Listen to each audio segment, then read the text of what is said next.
Complex compounds are a special class of compounds in which the metal atoms or ions are bound to a number of anions or neutral molecules.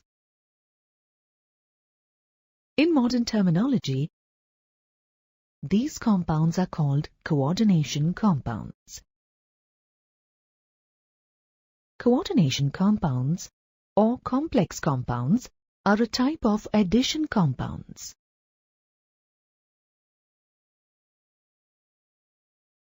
When two or more stable compounds are allowed to combine in stoichiometric ratios,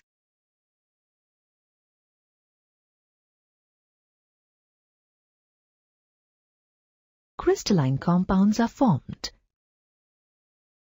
These are known as addition or molecular compounds. For example, when saturated solutions of potassium sulfate and aluminium sulfate are mixed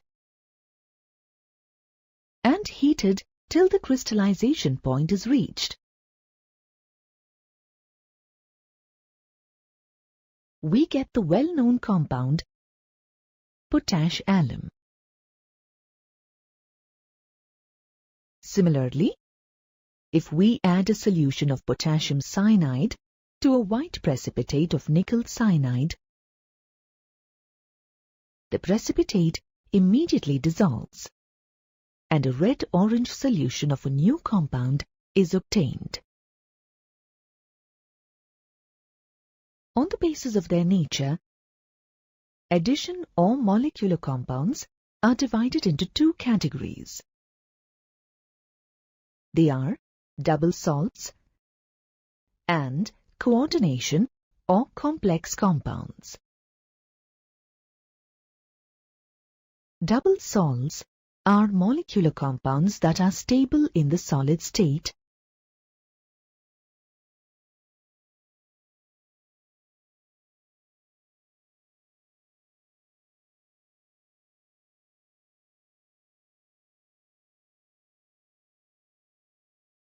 but break down into individual constituents when dissolved in water. Note that the individual properties of the constituents are not lost in these compounds. For example, an aqueous solution of potash alum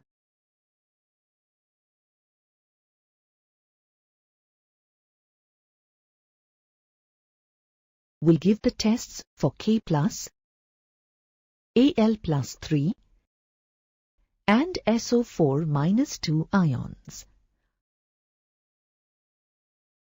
Other common examples of this class include carnallite and Moore's salt.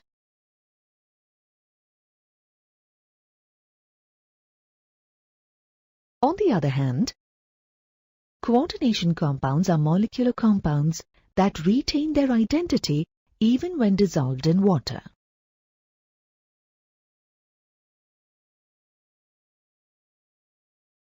Note that the individual properties of the constituents are lost in these compounds.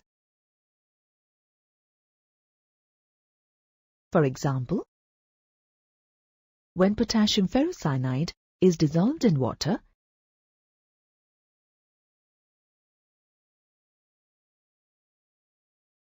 it does not give the usual tests for Fe+2 and Cn- ions, indicating that the ion FeCN6-4 does not dissociate into Fe+2 and Cn- ions.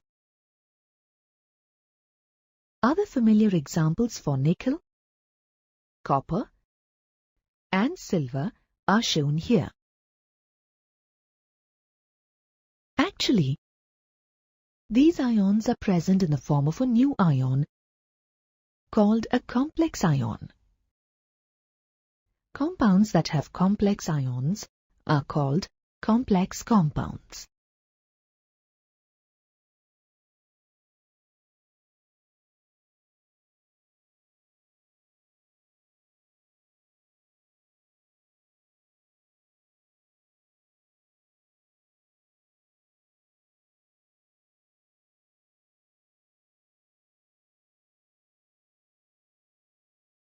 as the central metal ion in the complex ion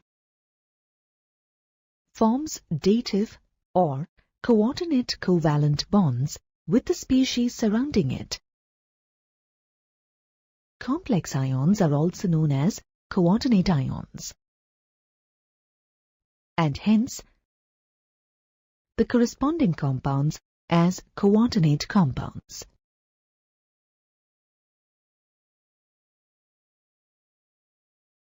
Transition metals show a greater tendency to form complex compounds. This is due to the relatively smaller size of the metal ions, high ionic charges, and the availability of vacant d orbitals for bond formation. Coordination compounds form the backbone of modern inorganic and bioinorganic chemistry and chemical industry.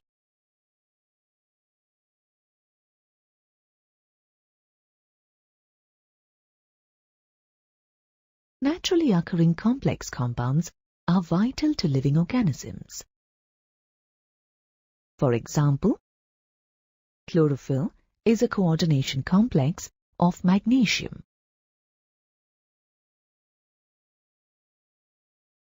Hemoglobin is a coordination complex of iron. While vitamin B12 is a coordination complex of cobalt. Complex compounds find extensive use in electroplating, metallurgical processes, textile dyeing, and medicinal chemistry. Apart from that, they also find applications as industrial catalysts and analytical reagents. A coordination complex is the product of a Lewis acid-base reaction, in which a central metal atom or ion forms coordinate covalent bonds with neutral molecules or anions called ligands. Similar to the terms central metal and ligand, there are some other terms like coordination number, coordination sphere, coordination polyhedron, oxidation number, homoleptic complex, and heteroleptic complex, which are used with reference to coordinate compounds. Hence, you must get familiarized with these terms to understand different aspects of coordination chemistry. So let's go through these terms in detail.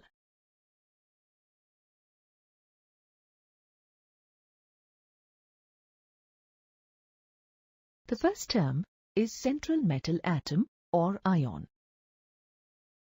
The atom or ion to which one or more neutral molecules or anions are attached in a definite geometrical arrangement around it is called the central atom or ion.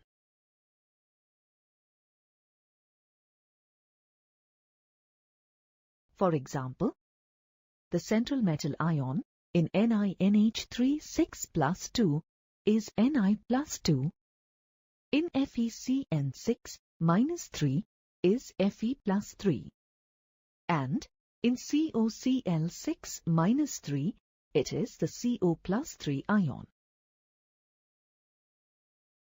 As the central metal atom or ion acts as an electron pair acceptor, it is also referred to as a Lewis acid. Another important term is ligand.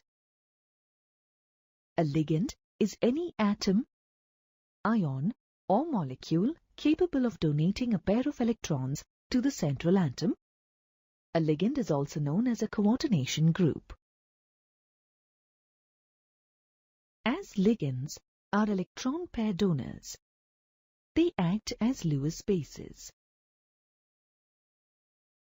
Ligands may be simple ions such as halide ions, small molecules such as water or ammonia, or large molecules such as ethane 1,2-diamine or ethylene diamine tetraacetate ion. The number of atoms in a ligand that bind to the central atom in a complex is referred to as denticity. When a ligand is bound to a metal ion through a single donor atom, as with a chloride ion, a water molecule or an ammonia molecule, the ligand is said to be unidentate. Ligands that contain two donor atoms are known as bidentate or didentate. Common examples of didentate ligands are ethane 1,2-diamine, dimethyl glyoxime, and oxalate ion. As you can see, these ligands have two donor atoms that can simultaneously bind to the central metal atom. Ligands with several donor atoms are called polydentate or multidentate ligands. A classic example of polydentate ligand is the hexadentate ligand, ethylene diamine tetraacetate ion, EDTA. You can see from its structure that it binds to the central metal ion through 2 nitrogen and 4 oxygen atoms. Ligands like ethylene diamine and EDTA, which have lone pairs of electrons on more than one atom, are capable of binding to the central metal atom or ion through more than one coordinate covalent bond. Such ligands are called chelating ligands. Some ligands have two different types of potential donor atoms, but use only one of them to form a coordinate covalent bond with the metal ion. Such ligands are called ambidentate ligands. The NO2- ion is one such ambidentate ligand capable of coordinating to the metal atom or ion through the nitrogen or oxygen atom.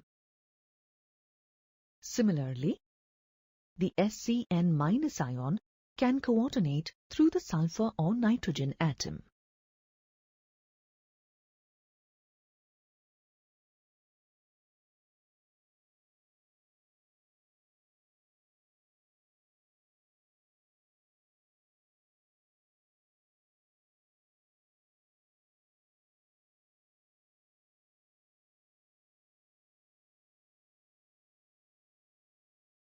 Now, let's look at another important term, coordination number.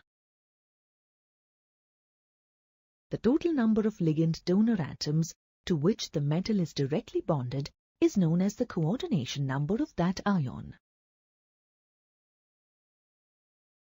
For example, the coordination number of silver in the complex ion AgNH32+ is 2, while that of nickel in the NiNH3 4+2 ion is 4. Similarly, the coordination number of copper in CuEn2+2, a complex with a didentate ligand, is 4, while that of cobalt in COC2O4 3-3, another complex with a didentate ligand, is 6. Coordination entity or coordination sphere is a common term we use with reference to complexes. The central metal atom and the ligands attached to it are collectively termed as the coordination sphere or coordination entity.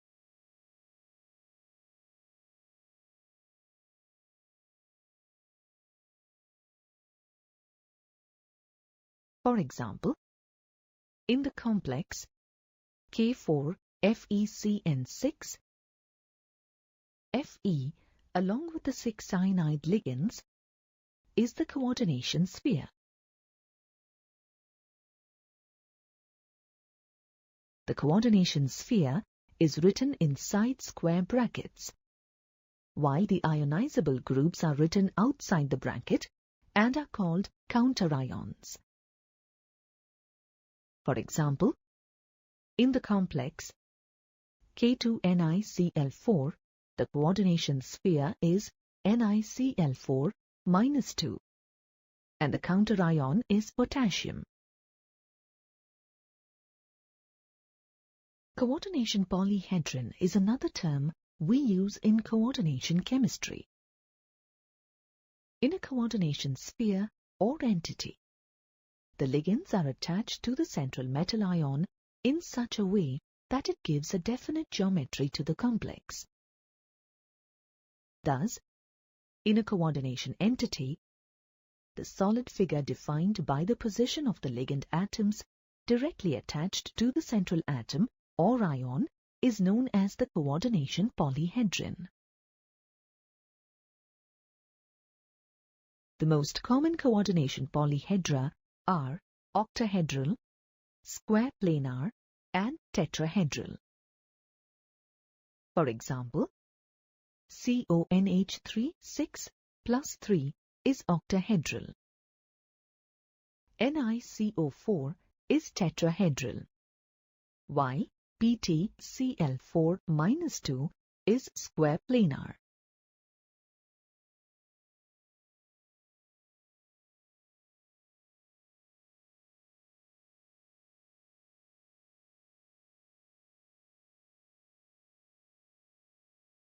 One of the most important terms we often use is oxidation number of the central atom.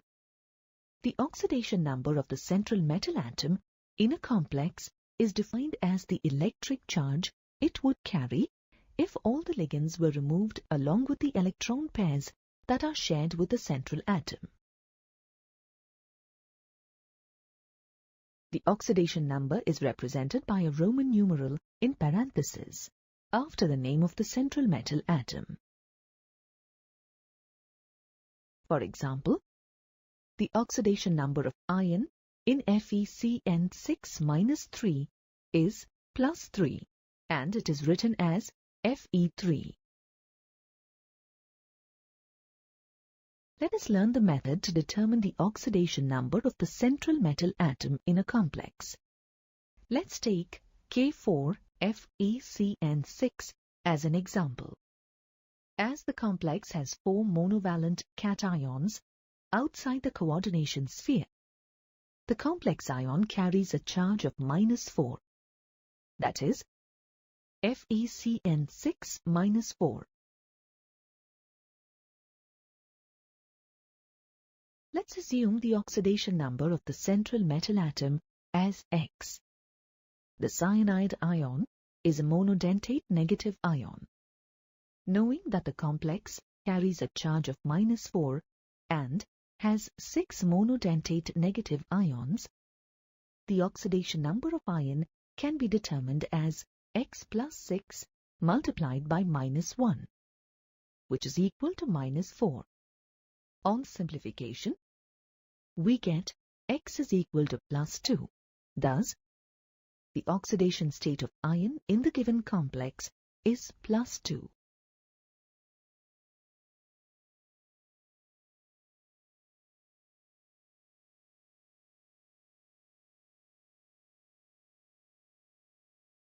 Here is a simple problem for you. Calculate the oxidation number of the metal atoms in the complexes given here. In the first case, there are 3 cations outside the coordination sphere.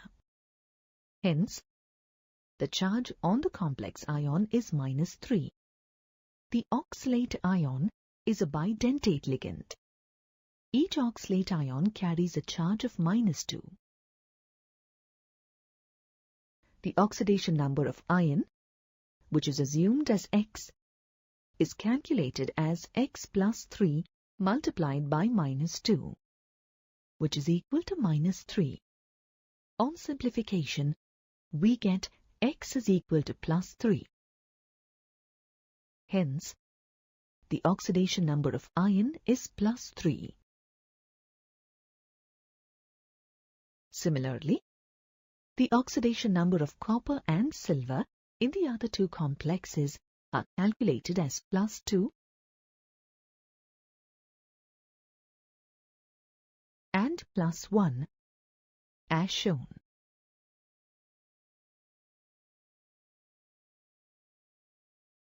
Finally, let's look at the terms homoleptic complex and heteroleptic complex.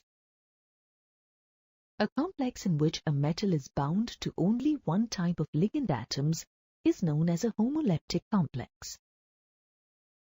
For example, CONH3 6+3 and FeCN6-3.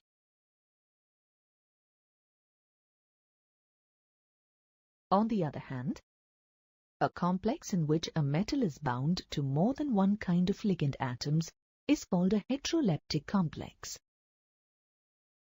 For example, CONH3 4Clbr +1 and CrNH3 4Cl2 +1.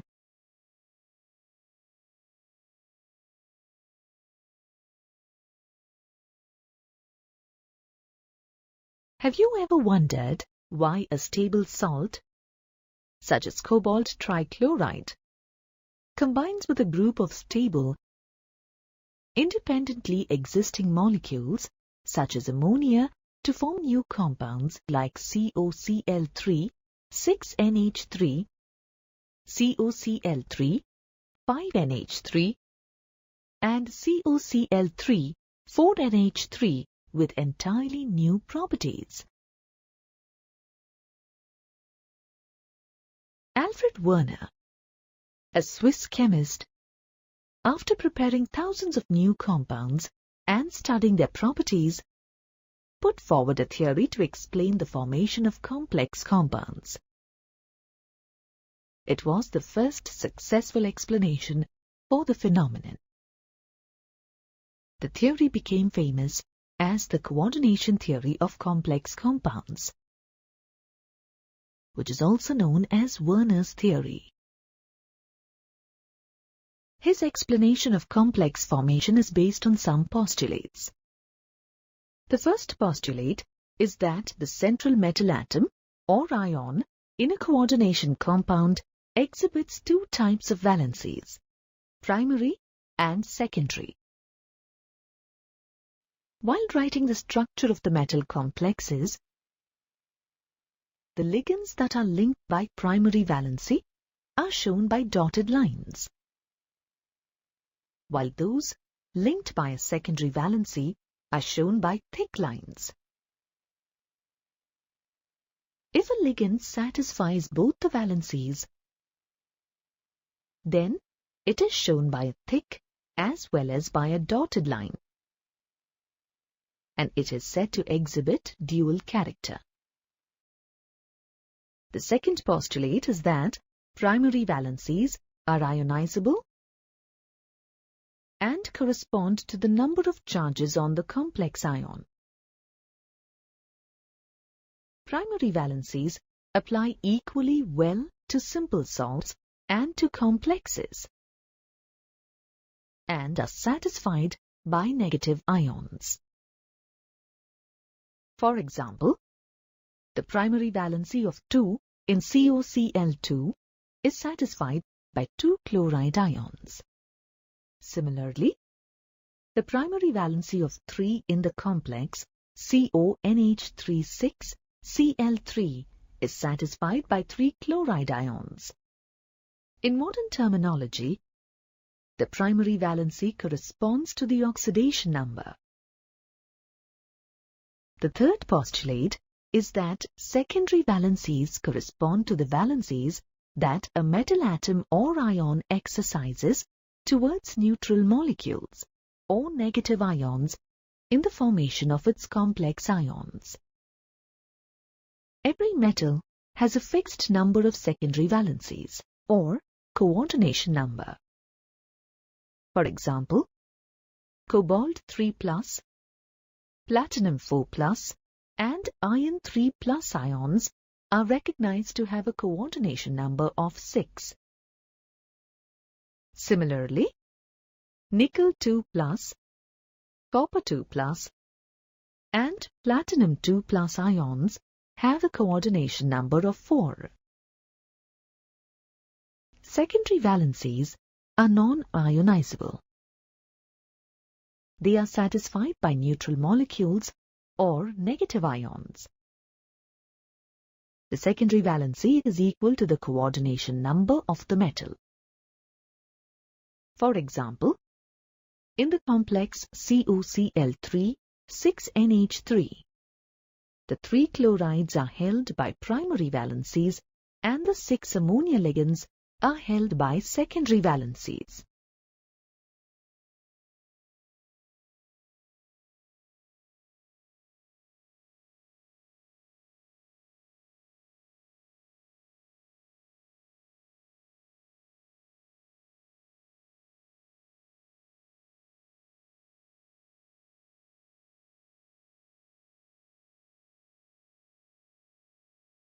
The fourth postulate is that secondary valencies are directional, and so a complex has a particular shape.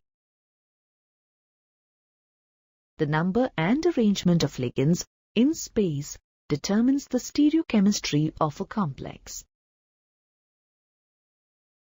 The most common coordination number in transition metal complexes is 6. And the shape is usually octahedral. The coordination number 4 is also common, and this gives rise to either tetrahedral or square planar complexes. This postulate predicted the existence of isomerism in coordination compounds. To distinguish between the two types of valencies, Werner introduced the concept of using square brackets to enclose the atoms that make up a coordination complex and which are, therefore, not ionized. The postulates of Werner's coordination theory were actually based on experimental evidence rather than theoretical. Werner treated cold solutions of a series of compounds of cobalt-3 chloride with ammonia with an excess of silver nitrate and weighed the silver chloride precipitated. The stoichiometries of the complex silver chloride formed were as shown here.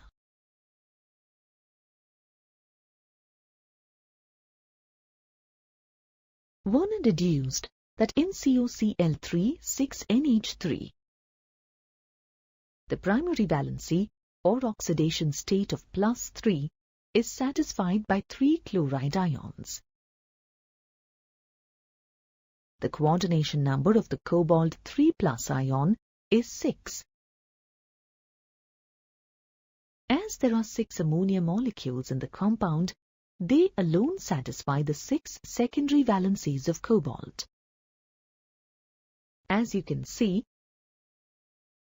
the primary valencies are represented by dotted lines and the secondary valencies by thick lines.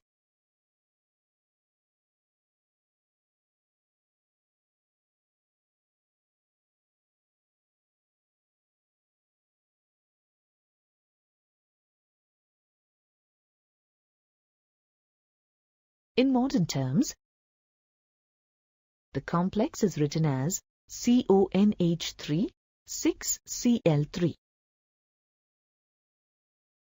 The 3 chloride ions are ionic and hence are precipitated as silver chloride by silver nitrate. Thus, the complex will ionize in solution and give 4 ions. That is, 1 CONH3 3+ ion and 3 chloride ions. Werner deduced that the loss of one ammonia molecule from COCl3 6NH3 should give COCl3 5NH3. This complex has only 5 ammonia molecules. Therefore, to satisfy the coordination number of 6 of cobalt, one chloride ion assumes dual behavior. That is, it satisfies the primary as well as the secondary valency of cobalt. In modern terms, the complex can be written as CONH3 5Cl Cl2. Thus, only 2 of the 3 chloride ions are ionic, and thus only 2 are precipitated as silver chloride with silver nitrate. On ionization, this complex will give 3 ions. One CONH3 5Cl 2+ ion and 2 chloride ions. As can be seen from its structure, one chloride ion, which is playing a dual role, is shown by a thick as well as a dotted line. Similarly, in COCl3 4NH3, to satisfy the secondary valency of 6, 2 chloride ions assume dual behavior. In modern terms, the complex can be written as CONH3 4Cl2 Cl. Thus, only one chloride ion can be precipitated as silver chloride. This complex, on ionization, gives 2 ions. One of CONH3 4Cl2 plus and the other of chloride ion. The structure of the complex is shown here.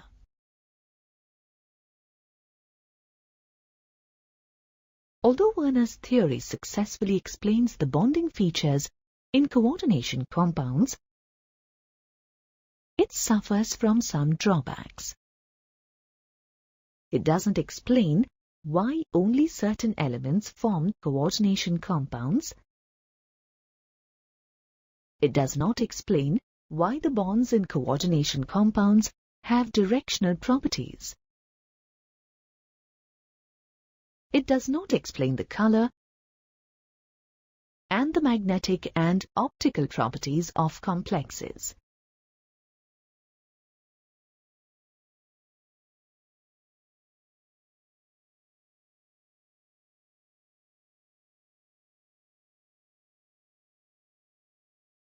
An important aspect of coordination chemistry is the nomenclature of coordination compounds. The names and formulae of coordination compounds are written by employing the rules published by the International Union of Pure and Applied Chemistry, or IUPAC in short.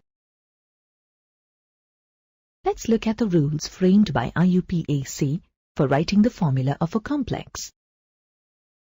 The first rule is the formula of the cation, whether it is simple or complex, is written first, followed by that of the anion. For example, in the complex shown here, the cation sodium is written first, followed by the anionic coordination entity. Similarly, in the complex containing a complex cation and a complex anion shown here, the complex cation AgNH32 is written first, followed by the complex anion AgCN2. The second rule is that within the coordination sphere, the symbol of the central atom is written first, followed by the symbols or formulas for the ligands in alphabetical order, irrespective of the charge on them. For example, in the complex shown here, the metal atom, cobalt, is written first, followed by the ligands, ammonia and chloride. Polydentate ligands are also listed alphabetically. While listing in alphabetical order, the first letter of the abbreviation of the ligands is used to determine their position. For example, if a complex contains chloride and ethane 1,2-diamine, which is abbreviated as EN, then in alphabetical order, chloride is written first, followed by ethane 1,2-diamine. Another rule is that the formula for the entire coordination sphere is enclosed in square brackets. For example, in the complex shown here, the coordination sphere containing the metal atom, copper, with 4 bromine atoms are enclosed in square brackets. The cation, potassium, is written outside the coordination sphere. The formulae for polyatomic ligands and the abbreviations used for the ligands are enclosed in brackets. For example, EN, EDTA, PY, etc. are enclosed in brackets. For example, in the complex of cobalt shown here, the coordination entity contains the polyatomic ammonia ligand and the abbreviated ethane 1,2-diamine ligand enclosed in brackets.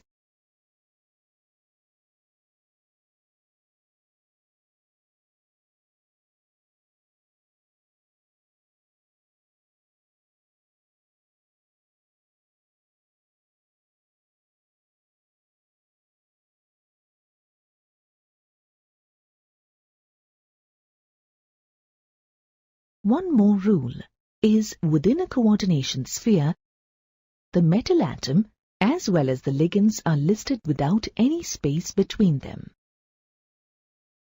For example, in the complex of cobalt shown here, the ligands, ammonia, water and chloride, are listed without any space between them. Yet another rule is that when the formula for a cationic or anionic coordination sphere is to be written without that of the counter-ion, then the charge, with the number before the sign, is written as a right superscript outside square brackets. For example, the complex ions of cobalt and chromium, with the charge on the respective ions, are shown here. Now let's see the IUPAC recommendations for writing the names of complexes. The first rule is, for coordination compounds that are ionic, that is, the coordination sphere serves either as the cation or the anion of the ionic substance, the cation is named first and separated by a space from the anion. For example, in the complex K4FeCN6, where the coordination sphere is an anion, the cation, potassium, is named first and separated by a space from the name of the anion. On the other hand, in a complex such as CONH3,6Cl3, where the coordination sphere is a cation, the cationic coordination sphere is named first, followed by the name of the counter-anion, chloride.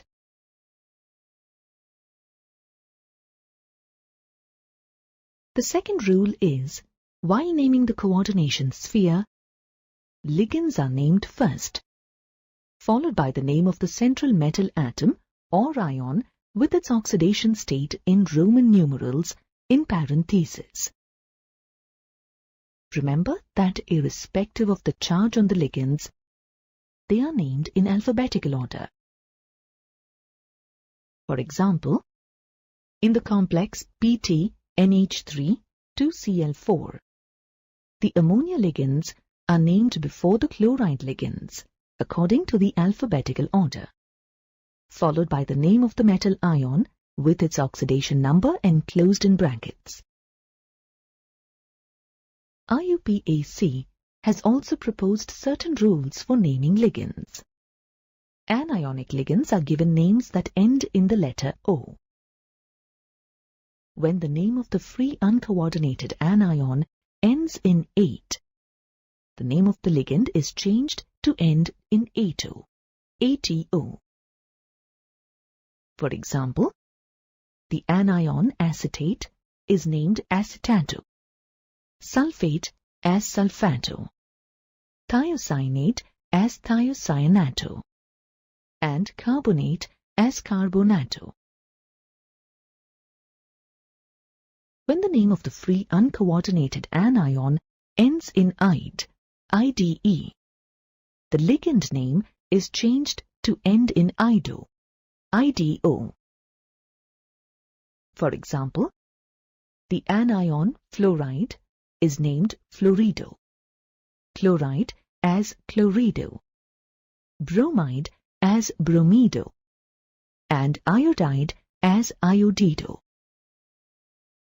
Similarly, nitride is named nitrido, amide as amido, and azide as azido.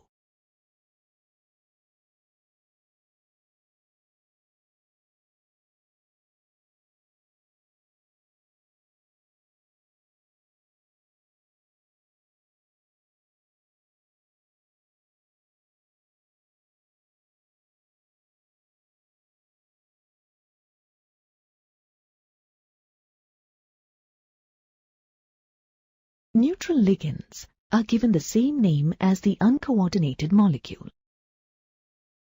For example, pyridine, dinitrogen, dioxygen, and triphenylphosphine. However, some neutral ligands are given special names. They are aqua for water, amine for ammonia, nitrosyl for nitric oxide, and carbonyl for carbon monoxide. Positive ligands, such as nitronium, hydrazinium, and nitrosodium, are named as such without any change.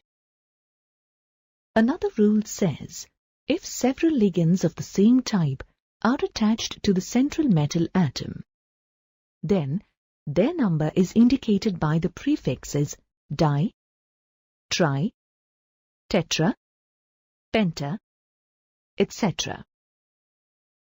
For example, in the complex CONH3-3H2O-Cl2, the 3-amine and 2-chlorido ligands are indicated by the prefixes tri and di, respectively. However, if the name of the ligand in question already includes a numerical prefix, then the prefixes like bis, tris, tetrachis, and pentachis are used. For example, the complex RuCl3-PPH33 is named as tris-triphenylphosphine trichlorido ruthenium-3. Here's another rule. When the coordination entity is either neutral or cationic, the usual name of the metal is used. For example, the neutral complex shown here is named triamine trichlorido cobalt 3. Similarly, the cationic complex CrH2O4Cl2Cl is named tetra-aqua-dichloridochromum 3-chloride. Note that, in either case, the usual name of the metal is retained. However, when the coordination entity is an anion, the name of the metal ends with the suffix -ate. For example, the anionic complex NaPtNH3 3Cl3 is named as sodium triamine trichlorido-plutonate 2. For some metals such as iron, copper, silver and gold, their Latin names ferrate, cuprate, argentate and aurate are used. For example, the complex K2CuCl4 is named potassium tetrachloridocuprate 2. Similarly, the complex NaAgCN2 is named sodium dicyanoargentate 1.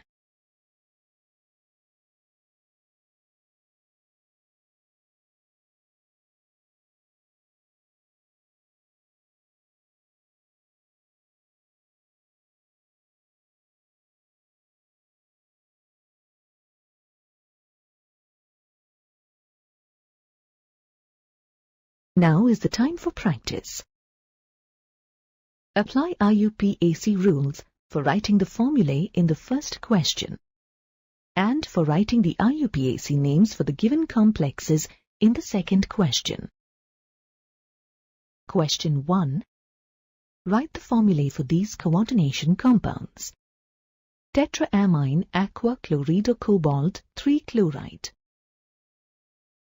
Dichlorido bis ethane 1,2-diamine cobalt 3. Tetracarbonyl nickel 0. Question 2. Write the IUPAC names of these coordination compounds. Let's write the formula for the first complex. The coordination sphere is the cationic part in this complex. For writing the coordination entity, the symbol of the metal is written first, followed by the symbol or formula for the ligands. Hence, the coordination sphere is written as CO followed by NH3 and H2O ligands in brackets, followed by Cl. The next task is to balance the charge on the cation with the charge on the anion. Since amine and aqua ligands are neutral, and there is only one chloride ligand inside the coordination sphere, the charge on the complex ion is +2. Hence, two anions can neutralize the charge on the cation. Thus, the formula for the given compound is CONH3 4H2O Cl2. Similarly, the formulae for the other two complexes are written as shown here. Coming to the second question. The first complex is a cationic complex and has two chloride ligands and two ethane 1,2-diamine ligands. The oxidation number of cobalt, as calculated here, is +3.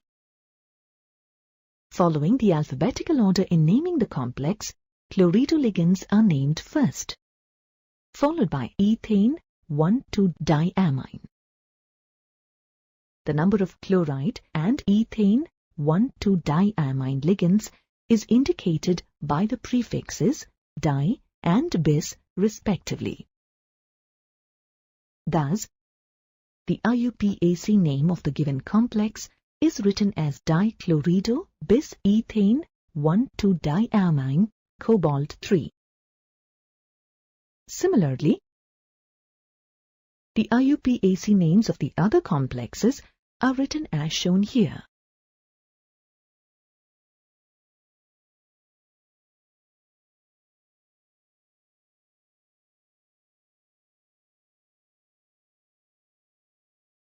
To explain the metal-to-ligand bonding in complex compounds.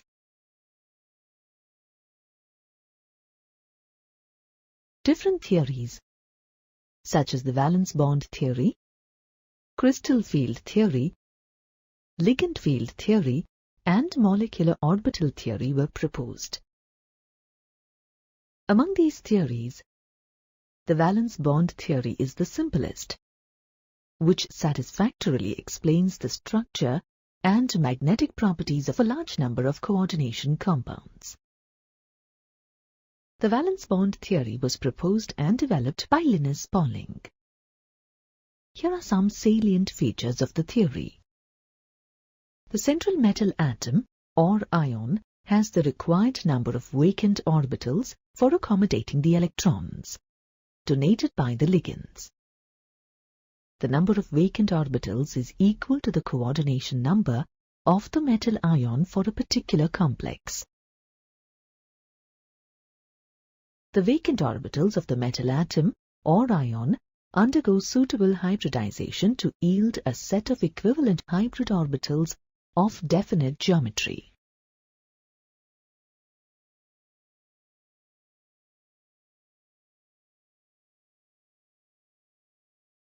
The geometry of the complex can be predicted based on the coordination number and the hybridization of the metal atom or ion. As you can see from the table, when the coordination number is 4, the metal atom or ion may undergo either sp3 or dsp2 hybridization, and the complex may assume either tetrahedral or square planar geometry. When the coordination number is 5, the metal ion undergoes sp3 dehybridization, and the complex has trigonal bipyramidal geometry. When the coordination number is 6, the metal ion may undergo either sp3d2 or d2sp3 hybridization. In either case, the complex has octahedral geometry.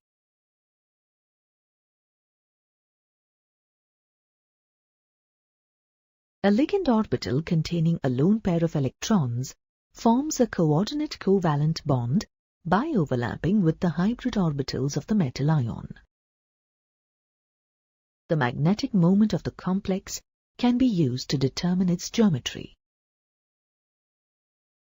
Note that the magnetic moment of coordination compounds can be measured by magnetic susceptibility experiments using a Gauss balance. The results of the experiments can be used to work out the shape of the complex.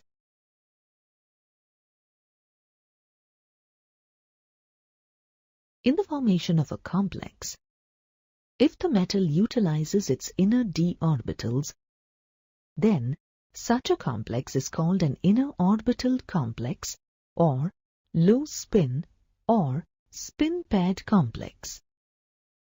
On the other hand, if the metal utilizes its outer orbitals for complex formation, then such a complex is called an outer orbital complex or high spin or spin-free complex.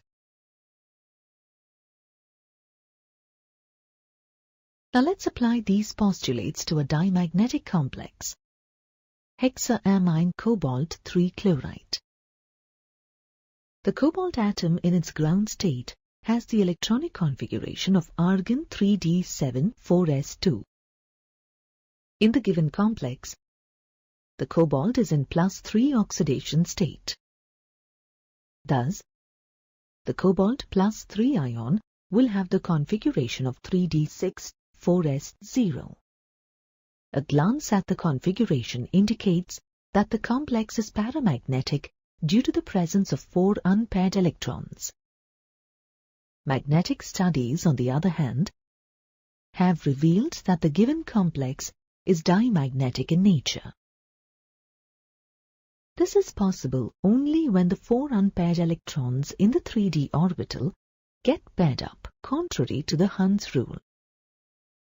As a result of electron pairing, 2 vacant 3d orbitals are made available for hybridization. Thus, 2 3d, 1 4s and the 3 4p orbitals hybridize together to give a set of 6 equivalent d2sp3 hybrid orbitals. The 6 pairs of electrons donated by the 6 ammonia ligands occupy the 6 hybrid orbitals. You can see that there are no unpaired electrons left in the metal ion. Thus, the complex is dimagnetic and has octahedral geometry. As you can see, the metal ion has utilized its inner 3d orbitals for the formation of the complex. Hence, this complex can be called an inner orbital or low spin or spin-paired complex. Similarly, in the case of complex ions such as hexaamine manganese 3 or hexacyanoferrate 2, pairing takes place contrary to Hund's rule, resulting in the formation of dimagnetic inner orbital complexes with d2sp3 hybridization. Now let us examine a paramagnetic complex, sodium hexafluorido cobaltate 3. In this complex also, cobalt is in +3 oxidation state. Magnetic studies indicate the paramagnetic nature of the complex. This is possible only when the outer 4s, 4p and 4d orbitals undergo hybridization.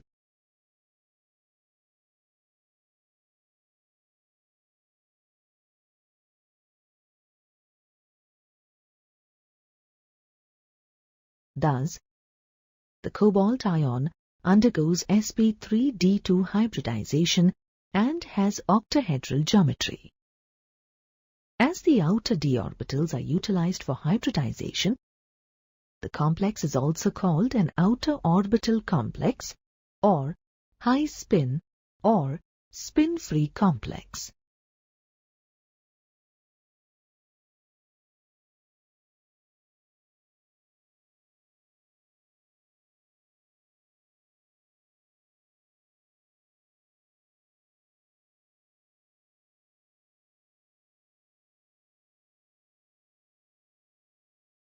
Similarly, in the complex ions, hexachlorido manganate 3 and hexafluorido ferrate 3, the outer 4s, 4p and 4d orbitals get involved in the hybridization to form outer orbital paramagnetic complexes with 4 and 5 unpaired electrons respectively.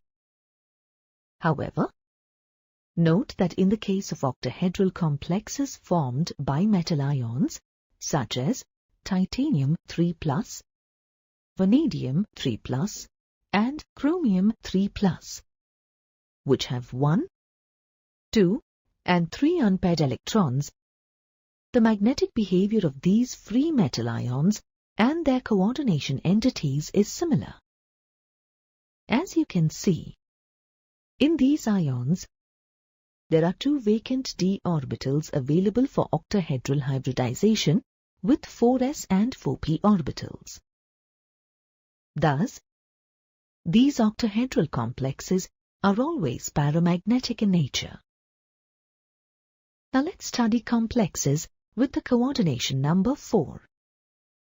You know that when the coordination number is 4, the complex may either have tetrahedral geometry or square planar geometry.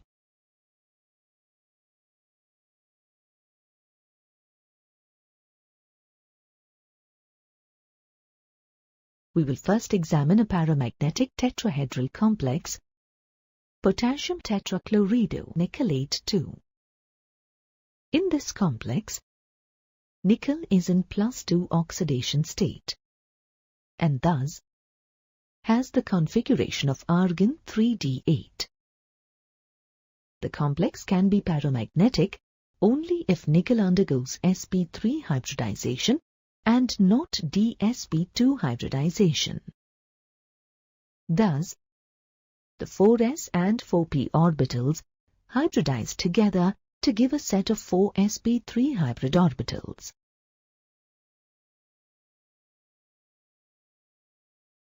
The 4 electron pairs donated by the 4 ligands are accommodated in the hybrid orbitals. Hence, the given complex assumes tetrahedral geometry. Tetracarbonyl nickel 0 is an interesting example of dimagnetic tetrahedral complex. In this complex, the metal atom nickel is in zero oxidation state. Experimental studies suggest this complex to be dimagnetic in nature. This is possible only when the paired electrons in the outer 4s orbital pair with the electrons in the 3d orbital. Thus, the metal atom undergoes sp3 hybridization to result in 4 sp3 hybrid orbitals. The 4 electron pairs donated by the 4 ligands are accommodated in these orbitals. Hence, the complex is a dimagnetic tetrahedral complex.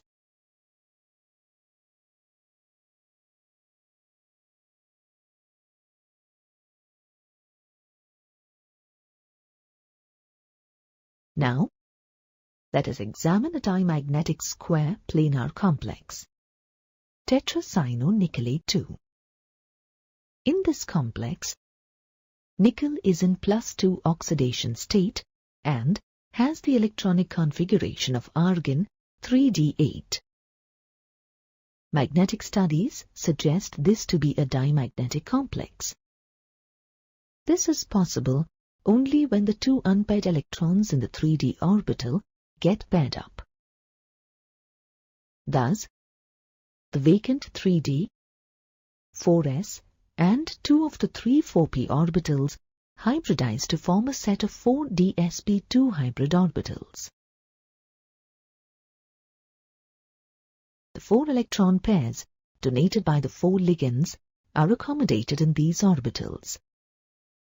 The complex so formed has square planar geometry.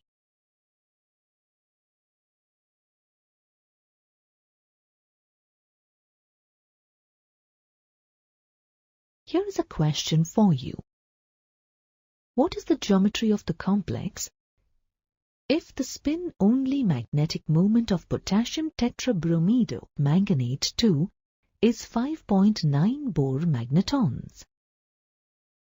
The coordination number of the Mn+2 ion in the given complex is 4. Hence, it may either undergo sp3 or dsp2 hybridization, and may have either tetrahedral or square planar geometry. However, the magnetic moment value of 5.9 Bohr magnetons clearly indicates the presence of 5 unpaired electrons in the complex. This is possible only when the metal ion undergoes sp3 hybridization. Thus, the given complex has tetrahedral geometry. Let us now look at the shortcomings of the valence bond theory. Although the valence bond theory successfully explains the formation, geometry and magnetic behavior of coordination compounds, it suffers from certain drawbacks. They are: coordination compounds are generally colored, but the valence bond theory does not explain the color exhibited by these compounds. This theory does not provide a quantitative interpretation of the stability of the complexes.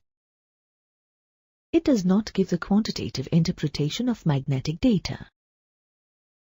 It fails to predict the exact geometry of complexes with coordination number 4. For example, according to the valence bond theory, CuNH342 plus has tetrahedral geometry, but X-ray analysis has proved that this complex has square planar geometry.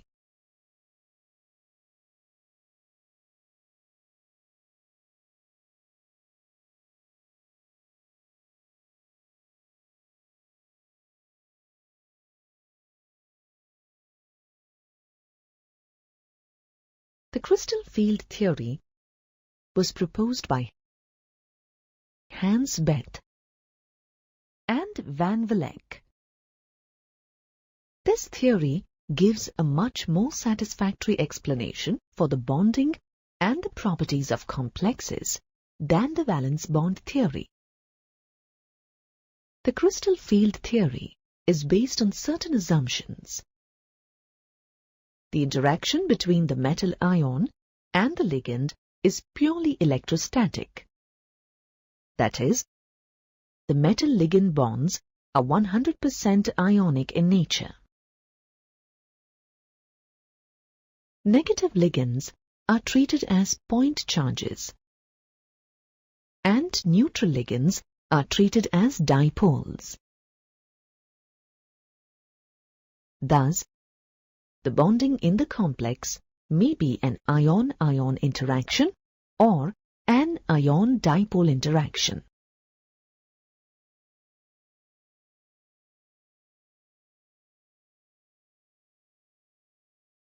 The 5d orbitals in an isolated gaseous metal atom or ion are degenerate.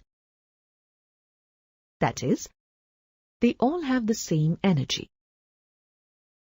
However, when the ligands approach the metal ion to form a complex, the electrons in the d orbitals of the metal will be repelled by the negative charge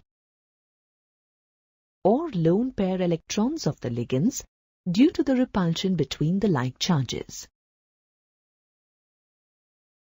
As a result, the energy of the d orbitals increases and the degeneracy of the d orbitals is lifted. It results in the splitting of the d orbitals. The pattern of splitting of the d orbitals depends on the number of ligands and their arrangement around the central metal atom or ion.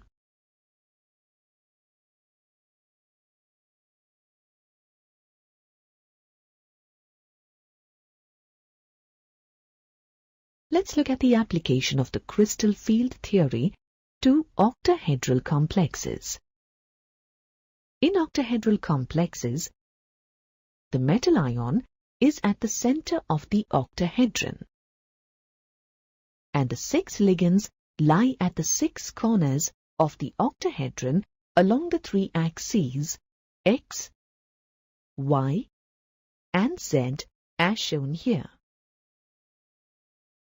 The approach of the ligands towards the central metal ion is considered a 2-step process. In the first step, it is assumed that the ligands approach the metal ion spherically, that is, at the same distance from each d orbital. At this stage, the energy of all the d orbitals is raised by the same amount. That is, the 5 d orbitals still remain degenerate. The average value of the energy of the d orbitals at this stage is taken as 0, and this is called the barycenter. However, out of the 5 d orbitals, 2, that is, the dx square minus y square and dz square orbitals, which are collectively known as the EG set of orbitals, are oriented along the axes towards the direction of the ligands. Thus, the EG set of orbitals will experience more repulsion than the remaining 3 d orbitals.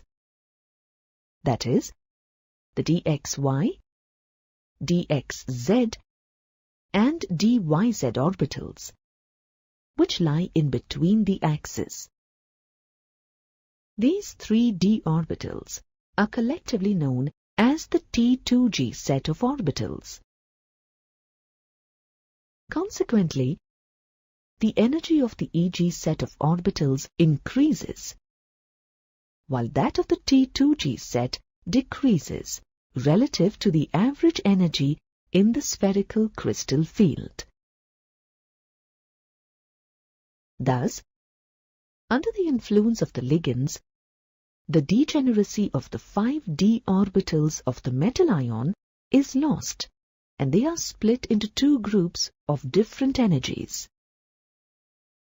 This effect is known as crystal field splitting.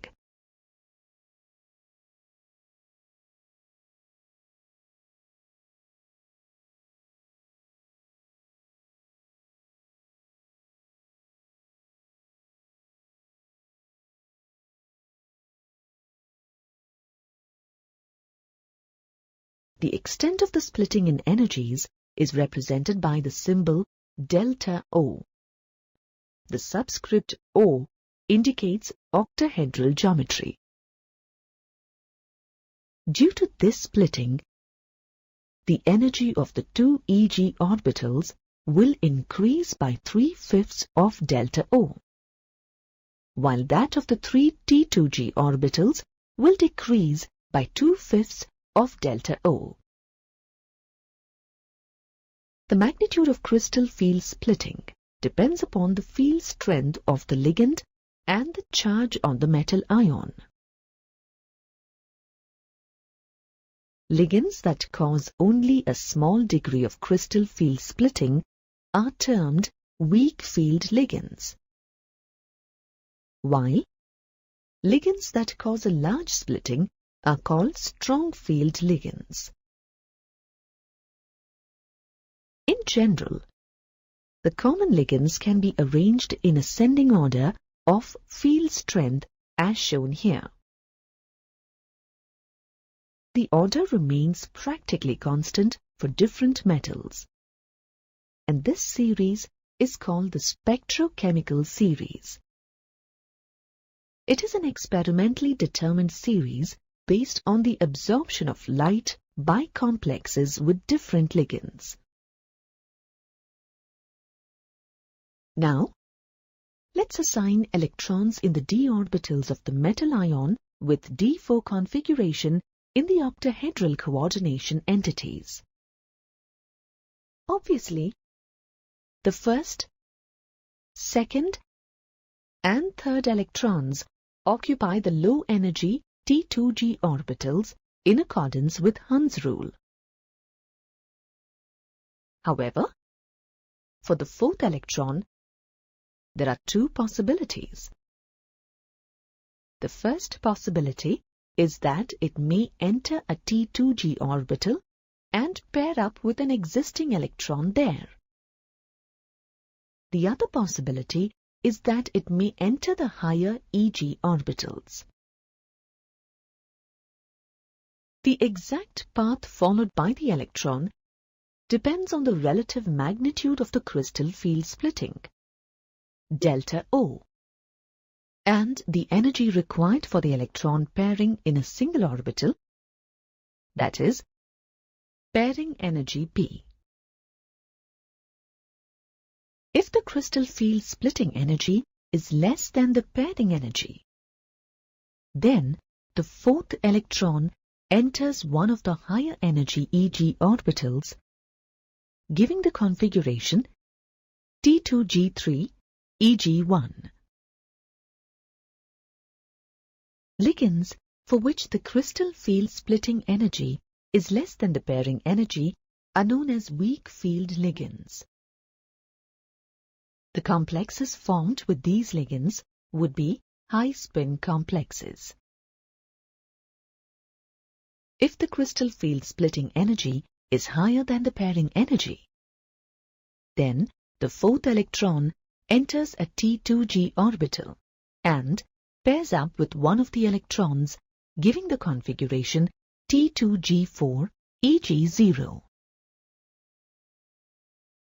Ligands for which the crystal field splitting energy is higher than the pairing energy are known as strong field ligands. The complexes formed with these ligands would be the low spin complexes.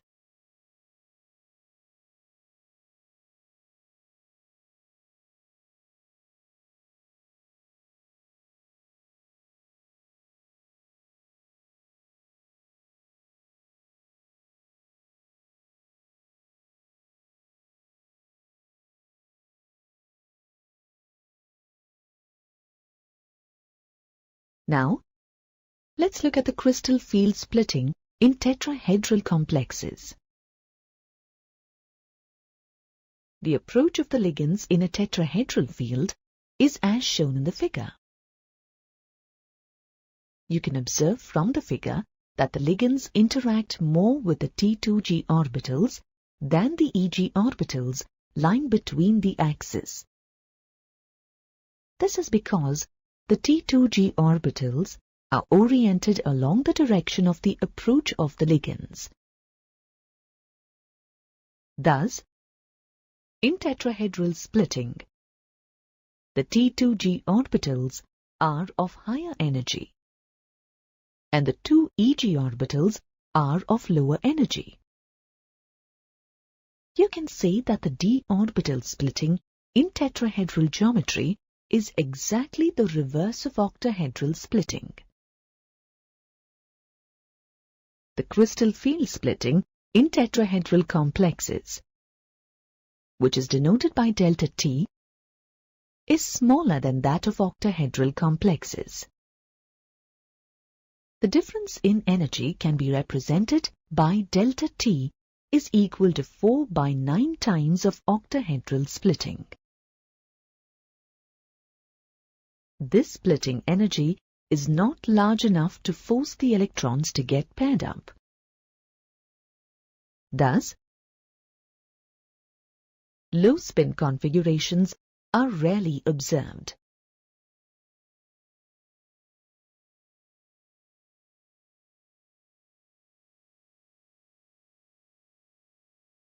Transition metal atoms or ions with one or more unpaired electrons and their complexes exhibit color both in their solid and solution states. Let us see how a substance gets its color. When white light passes through a substance, it absorbs some of the wavelengths. The light transmitted by the substances is deprived of the wavelengths that have been absorbed. If absorption occurs in the visible region of the spectrum, then the transmitted light has a color complementary to the color of the light absorbed. Complementary color is the color generated from the wavelength left after the absorption. For example, for hexa-acure titanium 3+, the maximum absorption occurs at 498 nanometer, which corresponds to the blue-green portion of light. The transmitted light is devoid of the blue-green portion, and hence the complex appears purple. The relationship between the absorbed and transmitted wavelengths can be readily understood from the table here. The origin of the color of coordination compounds can be readily explained in terms of the crystal field theory. As you have studied in the previous module, when a ligand approaches the metal ion containing unpaired electrons, the 5 degenerate d orbitals separate into two distinct energy levels, namely T2G and EG. When light of sufficient energy is incident on the metal ion, the electron in the low-energy T2G orbital absorbs energy and gets promoted to the higher EG set of orbitals. White light minus the absorbed color becomes the color of the complex. Thus, the color of coordination compounds arises from the electron transition between the split d orbital energy levels.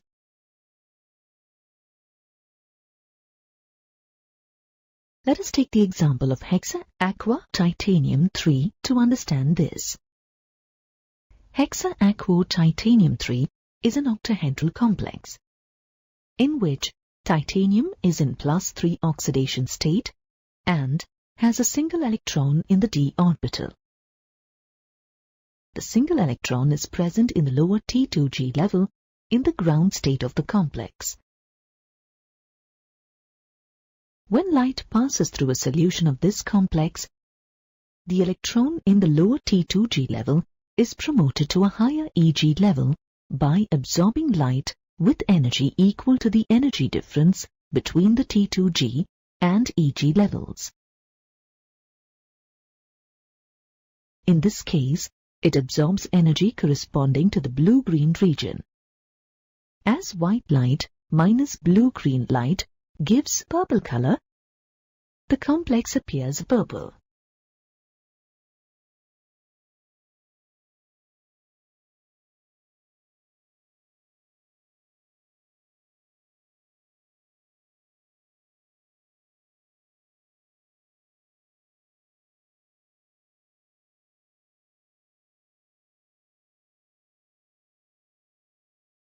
The color of gemstones like ruby and emerald is also due to the D to D transition of electrons within the d orbitals of the transition metal ion.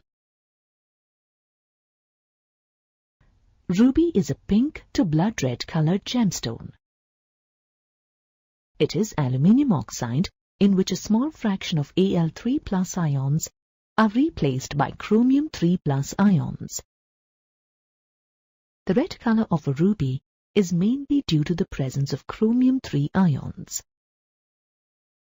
We may view these chromium 3 ions as octahedral chromium 3 complexes incorporated into the alumina lattice. This crystallographic arrangement affects each chromium 3+ ion, resulting in the D to D transition of electrons after the absorption of the yellow-green portion of light. As white light minus yellow-green gives red color, a ruby looks red. Emerald is a green variety of the mineral beryl. The green color of emerald is due to the presence of chromium 3+ ions. The chromium 3+ ions occupy the octahedral sites in beryl. Due to this arrangement, it absorbs the yellow-red portion of light and, in turn, transmits the complementary color green. Hence, an emerald appears green. It is important to note that in the absence of a ligand, crystal field splitting does not occur. As a result, the substance remains colorless.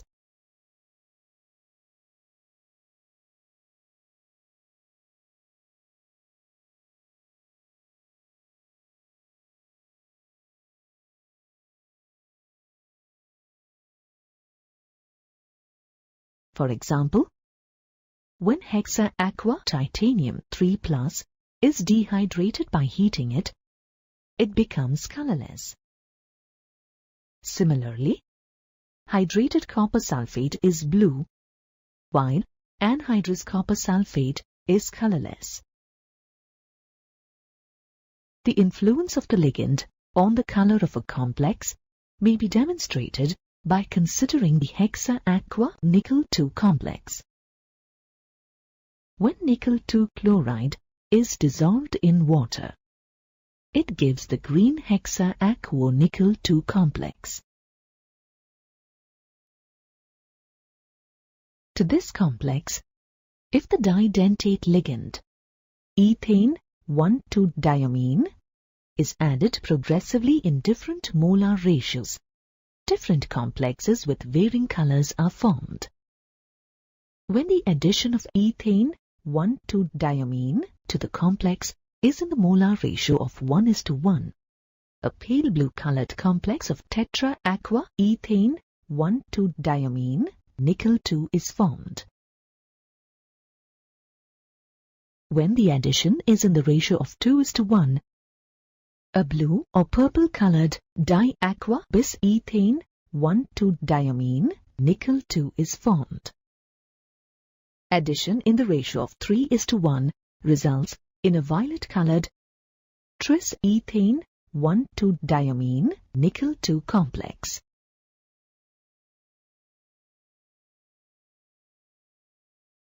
Now let us see the drawbacks of the crystal field theory. Although it successfully explains the formation, structure, color, and magnetic properties of coordination compounds satisfactorily to a large extent, it suffers from some drawbacks.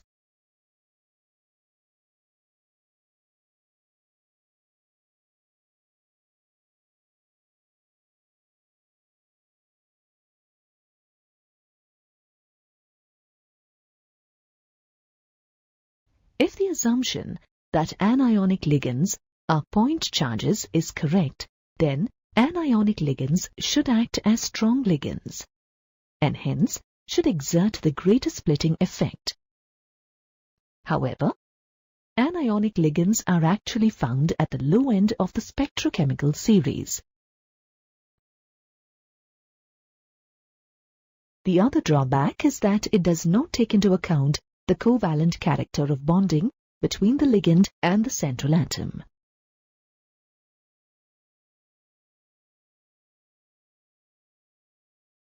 Two or more compounds with the same chemical formula but different structural arrangements are called isomers. The phenomenon is known as isomerism. Isomers differ in one or more physical or chemical properties because of the difference in the arrangement of the atoms. Isomerism in coordination compounds may be broadly divided into two types: structural isomerism and stereoisomerism.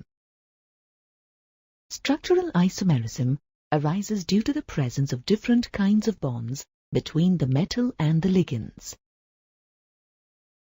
This can be further subdivided into several types, like ionization isomerism, solvate isomerism, ligand isomerism, linkage isomerism, polymerization isomerism, coordination isomerism, and coordination position isomerism.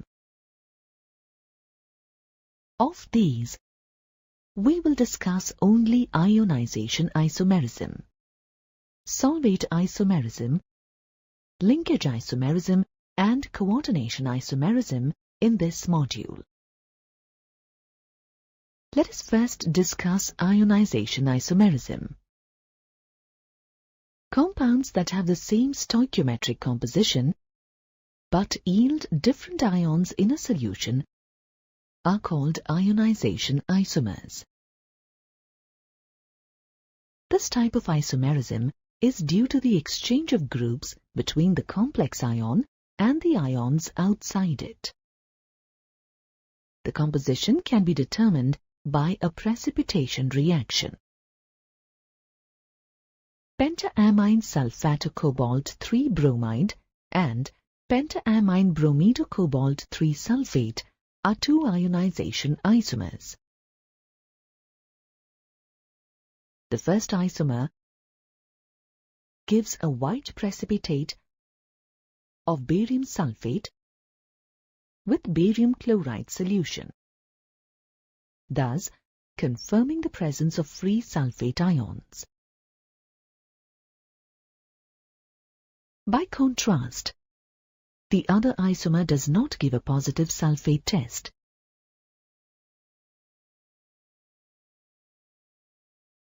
It does give a pale yellow precipitate of silver bromide with silver nitrate, confirming the presence of free bromide ions. Other examples of ionization isomers are tetraamine dichloridoplatinum 4 bromide and tetraamine dibromidoplatinum 4 chloride.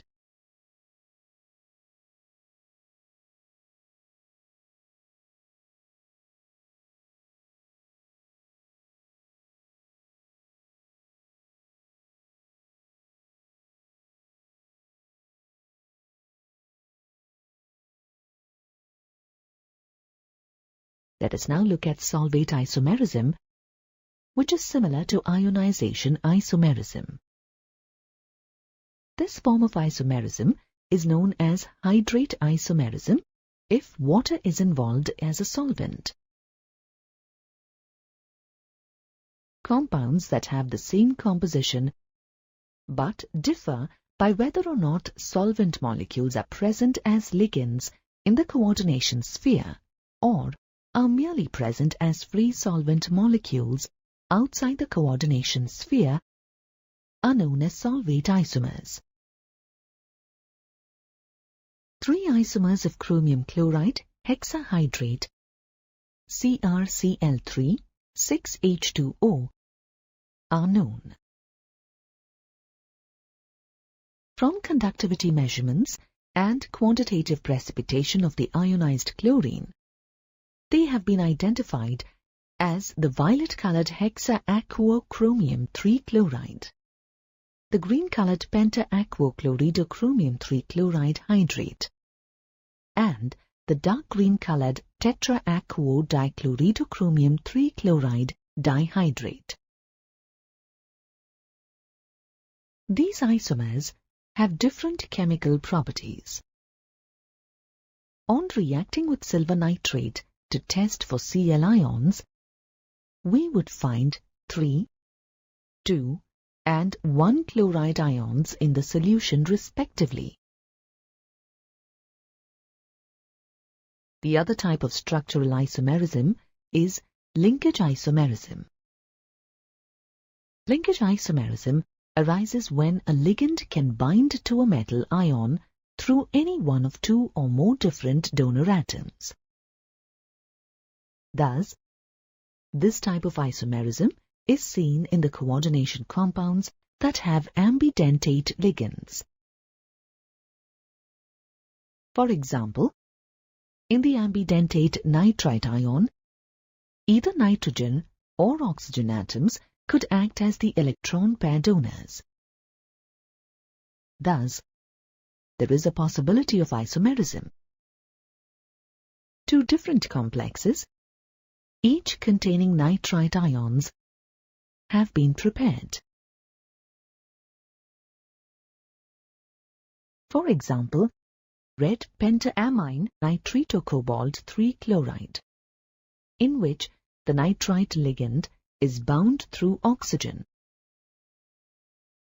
and yellow pentaamine nitrocobalt 3 chloride, in which the nitrite ligand is bound through nitrogen to the metal ion. Similarly, the thiocyanate ligand, SCN, may bind to the metal through sulfur to give complexes of the type MsCN, or through nitrogen to give MnCS type of complexes.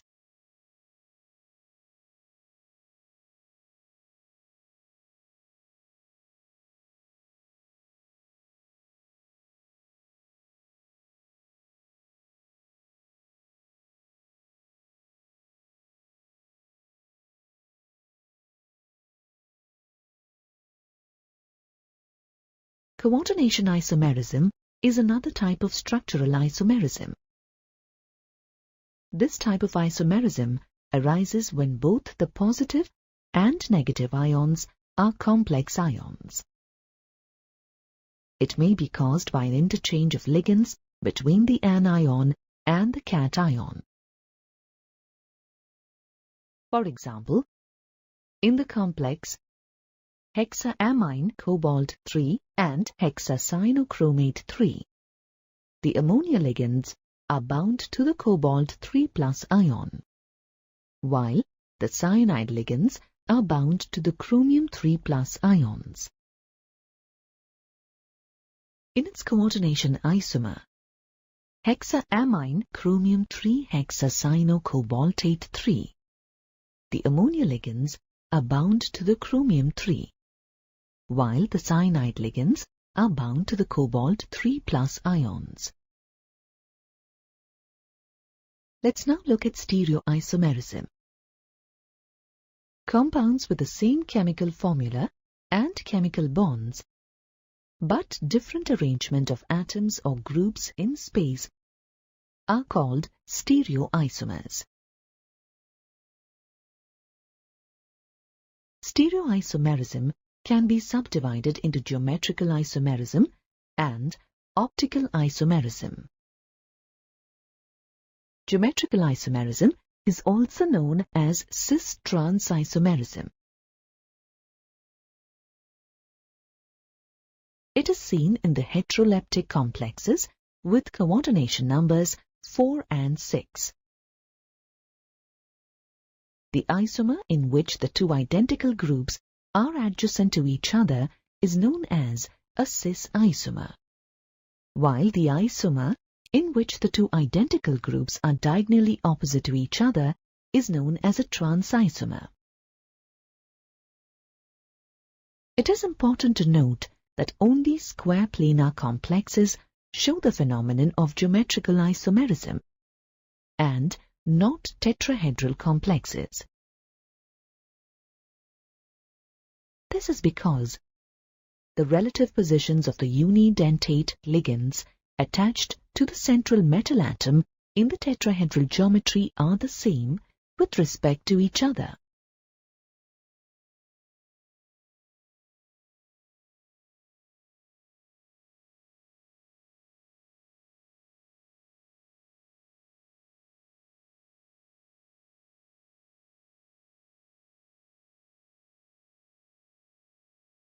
In square planar complexes, compounds with the general formula Ma4 and Ma3b do not show geometrical isomerism. Here, M is a metal ion, while A and B are monodentate ligands. The square planar complexes shown here usually show cis-trans isomerism. The first complex is of the type Ma2b2. The best example of this type is diamine dichloridoplatinum 2. Both cis and trans isomers of this complex are shown here. The second complex is of the type Ma2bc. Diamine bromidochloridoplatinum 2 is an example of this type of complex. Another type of square planar complex is the MABCD type. Platinum 2 forms a number of complexes of this type. Such complexes exist in 3 isomeric forms. For example, amine bromidochloridomyridine platinum 2. The 3 isomers of this complex can be seen here. Now, let's look at the geometrical isomerism in octahedral complexes. Ma6 or Ma5b types of octahedral complexes do not show geometrical isomerism. Complexes of the type Ma4b2 and Ma3b3 and complexes that have unidentate and symmetrical bidentate chelating ligands of the type MAA2b2 exhibit geometrical isomerism. Dichloridotetraamine cobalt 3 is an important example of a complex of the Ma4b2 type. The cis and trans isomers of this complex are shown here. An important Ma3b3 type of complex is trichlorido-tripyridine rhodium 3. In one of the isomers shown, you can see the 3 donor atoms of the same type of ligands occupying adjacent positions at the corners of an octahedral face. Such an isomer is known as a facial isomer. In the other isomer, called a meridional isomer, the position of the ligands are around the meridian of the octahedron. Now, let's look at MAA2B2 type of complexes containing monodentate and symmetrical bidentate chelating ligands. Here, AA is a symmetrical bidentate chelating ligand in which A and A indicate two similar coordinating atoms, while B is a monodentate ligand. The cis and trans isomers of dichlorido bis-ethylene diamine cobalt-3 are shown here.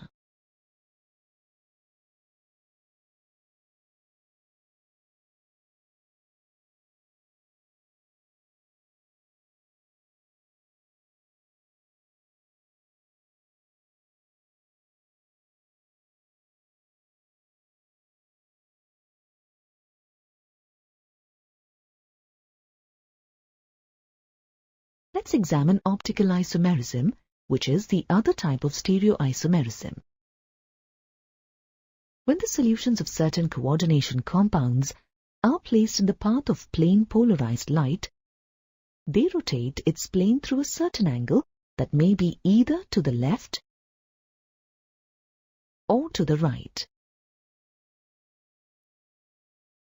This property of a complex of rotating the plane of a polarized light is called its optical activity.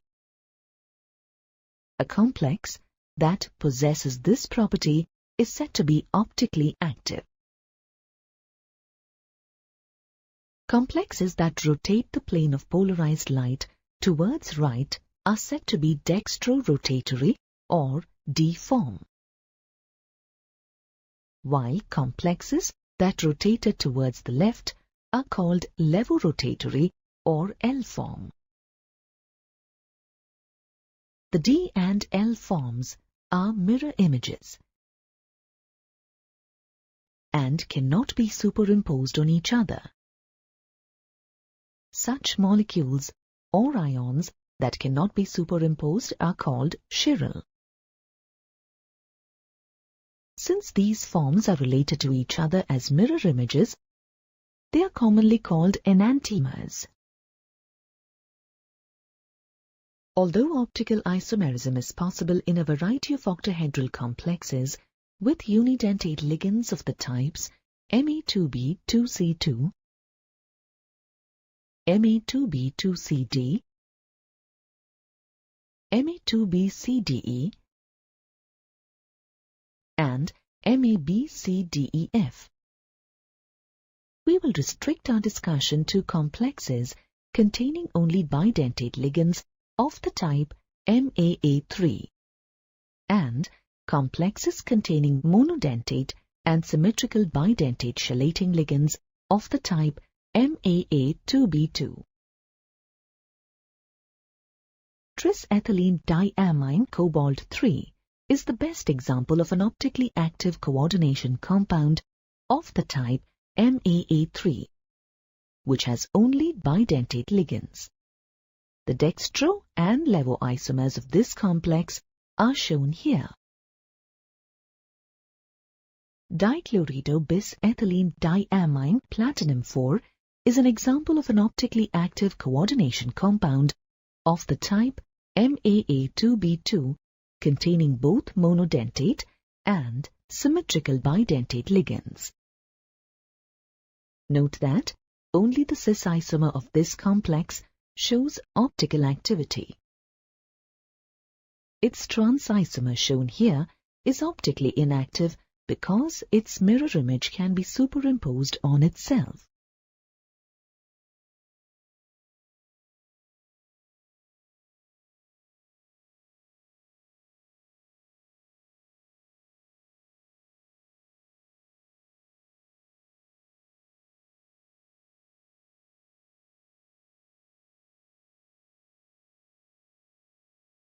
Carbonyls are coordination compounds of transition metals with carbon monoxide. Depending on the number of metal atoms, carbonyls are divided into two types: monomeric or mononuclear carbonyls and polynuclear carbonyls. Mononuclear carbonyls contain one metal atom per molecule. For example, tetracarbonyl nickel 0, pentacarbonyl iron 0, hexacarbonyl chromium 0 and hexacarbonyl tungsten 0. On the other hand, polynuclear carbonyls contain two or more than two metal atoms per molecule. For example, decacarbonyl dimanganese 0, octacarbonyl dicobalt 0, octacarbonyl dirhodium 0 and decacarbonyl dirhenium 0. It is important to note that in carbonyls, the electrons that form the chemical bond between the metal and the carbon of carbon monoxide are supplied solely by the molecules of CO. Hence, the metal atom is said to be in zero oxidation state. In a metal carbonyl, the metal-carbon bond has sigma as well as pi character. A sigma bond between a metal and a carbon is formed by the donation of a lone pair of electrons on the carbon of the CO molecule to a vacant orbital of the metal. A second bond is formed by back bonding. This bond is a metal-to-carbon pi bond formed by the sideways overlap of a full dxy orbital of the metal, with the empty antibonding pi star 2py orbital of the carbon of the CO molecule. This bonding creates a synergic effect that strengthens the bond between the CO molecule and the metal. The total bonding is, thus, M double bond C double bond O. Carbonyls have simple and well-defined structures. For example, tetracarbonyl nickel 0 is a tetrahedral molecule. Pentacarbonyl iron 0 is trigonal bipyramidal. And hexacarbonyl chromium 0 is octahedral. Decacarbonyl dimanganese 0 is made up of two square pyramidal units joined by an Mn-Mn bond. The molecule, octacarbonyl dicobalt 0, consists of two trigonal bipyramids with one edge in common.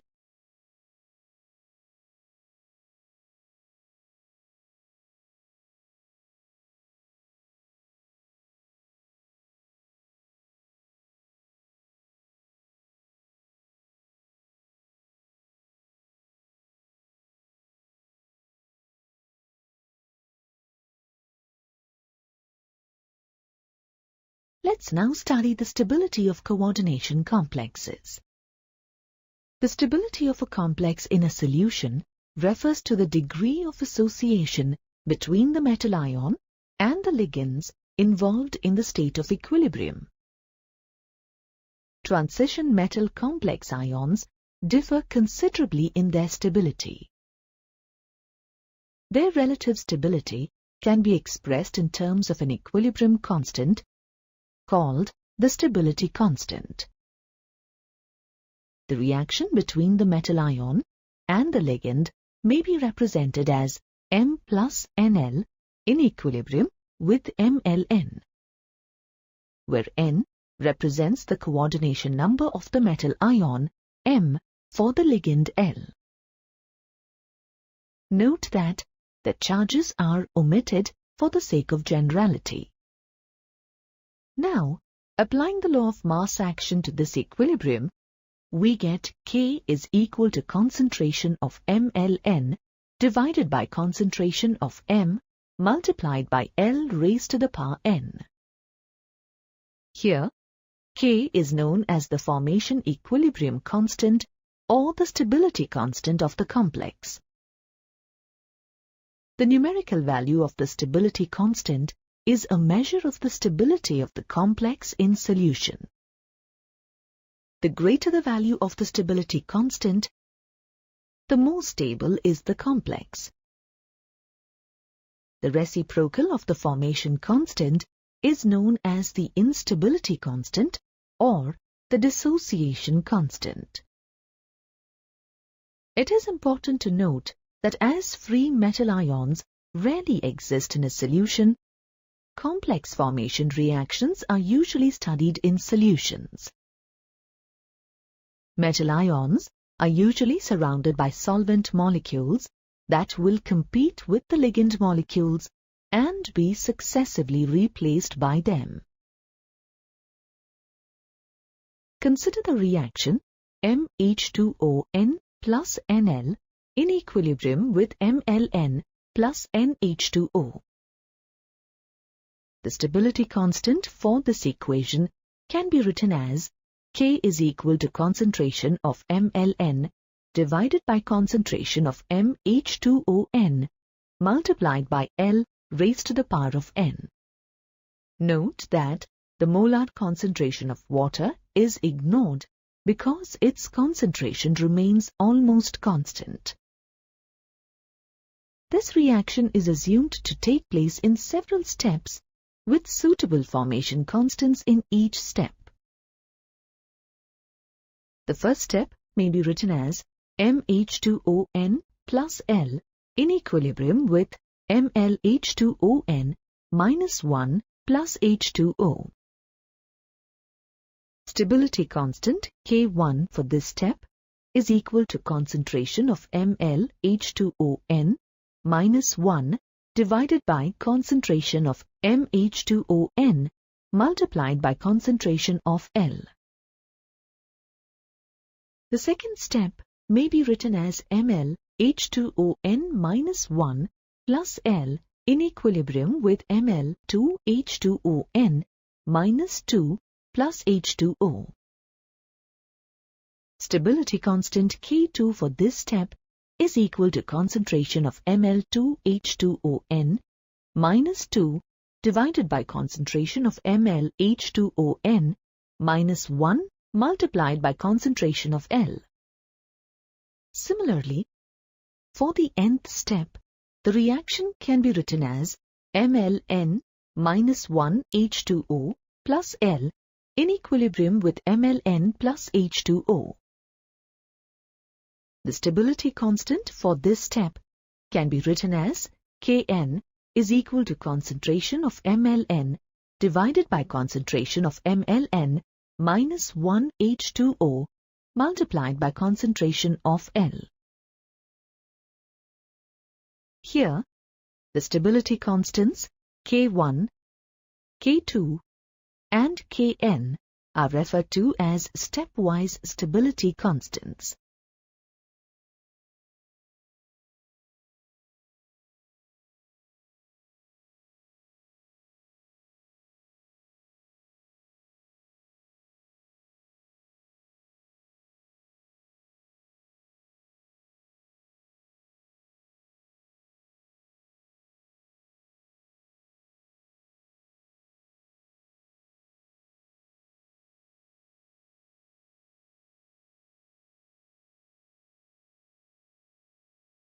Alternatively, the formation of a complex may be due to the simultaneous addition of ligands to the metal ion.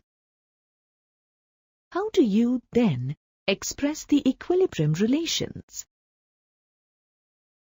When only one ligand is added to the metal ion, the equation may be written as M plus L in equilibrium with Ml. The expression for the stability constant for this equation may be written as K1 is equal to concentration of Ml divided by the product of the concentrations of M and L. If two ligands are added to the metal ion, then the expression may be written as M plus 2L in equilibrium with Ml2. The stability constant for this reaction, K2, is equal to concentration of Ml2 divided by concentration of M multiplied by concentration of L raised to the power of 2. Similarly, if N ligands are added to the metal ion, then the equation may be written as M plus NL in equilibrium with MLN. And the stability constant for this reaction, Kn, is equal to concentration of MLN divided by concentration of M multiplied by concentration of L raised to the power of N. The stability constants K1, K2, and Kn are known as overall stability constants or overall formation constants. The stepwise and overall stability constants are, therefore, related as beta n is equal to the product of K1, K2, K3, and so on up to Kn. Stability constants tend to be very large numbers. To simplify the numbers, a log scale is often used. Thus, the relation between the stepwise stability constants and the overall stability constant can be written in log scale as log beta n is equal to log K1 plus log K2 plus and so on up to log Kn. Consider the formation of the complex tetraamine copper 2 to understand this better. The addition of ammonia ligand to cupric ion may be considered the first step. The stability constant for this step may be written as K1 is equal to concentration of CuNH3 2 plus divided by the product of the concentrations of Cu2 plus and NH3. The experimentally determined value of the stability constant for this step is 1.78 multiplied by 10 raised to the power of 4. When quoted in log scale, its value is 4.25. The second step can be written as CuNH3 2 plus NH3 in equilibrium with CuNH3 2 plus.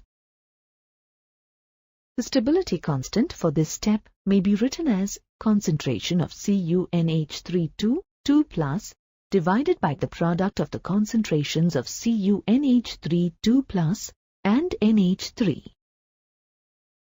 Its value is log 3.61.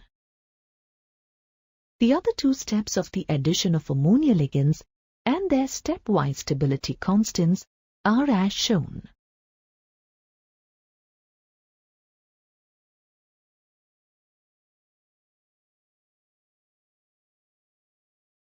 The overall stability constant is simply the equilibrium constant for the complete reaction. Cu2 plus 4NH3 in equilibrium with CuNH3 2 plus. It is given by the expression beta 4 is equal to concentration of CuNH3 2 plus divided by concentration of Cu2 plus multiplied by concentration of NH3 raised to the power of 4. Its value is 1.20 multiplied by 10 raised to the power of 13. In terms of log scale, it is equal to 13.28. Thus, it can be seen that the sum of the logs of the stepwise stability constants is equal to the log of the overall stability constant.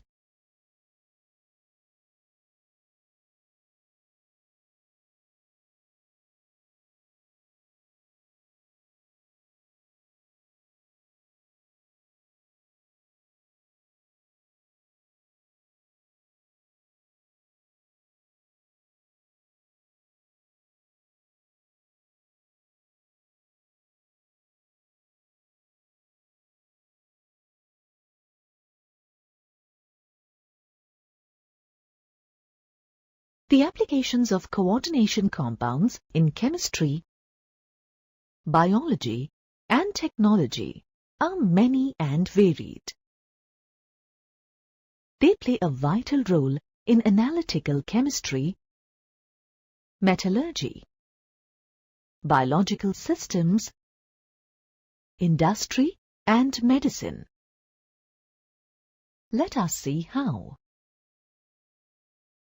Let us start with the applications of coordination compounds in analytical chemistry. Coordination compounds find application in qualitative as well as quantitative chemical analysis. If you look at the qualitative methods of analysis, complex formation is of immense importance in the identification and separation of most inorganic ions. For example, when copper sulfate solution is mixed with aqueous ammonia, a deep blue complex soluble in water is formed. This reaction is used to detect cupric ions in the salt. Similarly, the separation of silver ions from mercurous ions in the first group of analysis is based on the fact that while silver chloride forms a water-soluble silver-ammonia complex with ammonium hydroxide, mercurous chloride forms a black insoluble complex.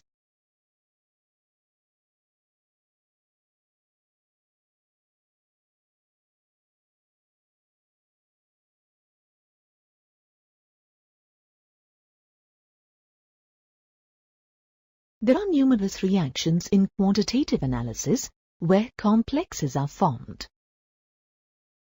For example, the formation of a scarlet red complex with dimethyl glycoxime is the basis for the detection and estimation of nickel 2+ ions.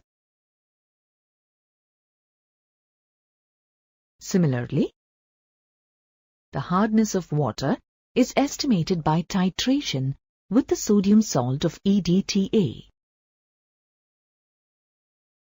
During titration, the calcium and magnesium ions in hard water form the stable complexes calcium EDTA and magnesium EDTA. These ions can be selectively estimated due to the difference in the stability constants of calcium and magnesium EDTA complexes. Now let's see the application of complexes in metallurgy. Noble metals like silver and gold are extracted from their ore by the formation of cyanide complexes. Dicyano-argentate 1 and dicyano-aurate 1. The metals are displaced from the complex in the solution by zinc. Cyanide complexes also find application in electroplating. For example, in the electroplating of silver, large amounts of silver are held as a complex, potassium dicyanoargentate 1. This provides very little, but all the silver necessary for electroplating. Thus, the articles electroplated with silver or gold are much smoother than those electroplated from a solution of simple metal ions. Metals can be purified by the formation and subsequent decomposition of their coordination compounds. For example, nickel can be purified by its reaction with carbon monoxide to form the volatile complex tetracarbonyl nickel 0, which is decomposed thermally to yield pure nickel. Naturally occurring coordination compounds are vital to living organisms. Metal complexes play a variety of important roles in biological systems.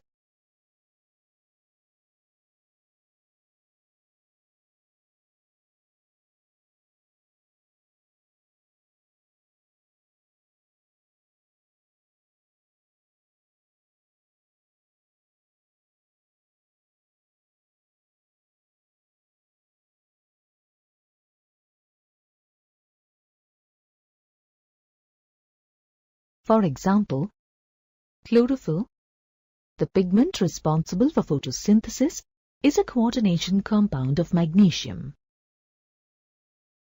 Hemoglobin, the red pigment of blood that acts as the oxygen carrier, is a coordination compound of iron. Vitamin B12, cyanocobalamin, the anti-pernicious anemia factor, is a coordination compound of cobalt. Many enzymes that regulate biological processes are metal complexes. For example, carboxypeptidase, a hydrolytic enzyme important in digestion, contains a zinc ion coordinated to several amino acid residues of the protein. Another enzyme, catalase, which is an efficient catalyst for the decomposition of hydrogen peroxide, contains the iron porphyrin complex. One of the applications of coordination compounds is their use as catalysts for many industrial processes. For example, in the hydrogenation of alkenes, a complex metal catalyst, tris-triphenylphosphine rhodium-1 chloride, which is also known as Wilkinson's catalyst, is used.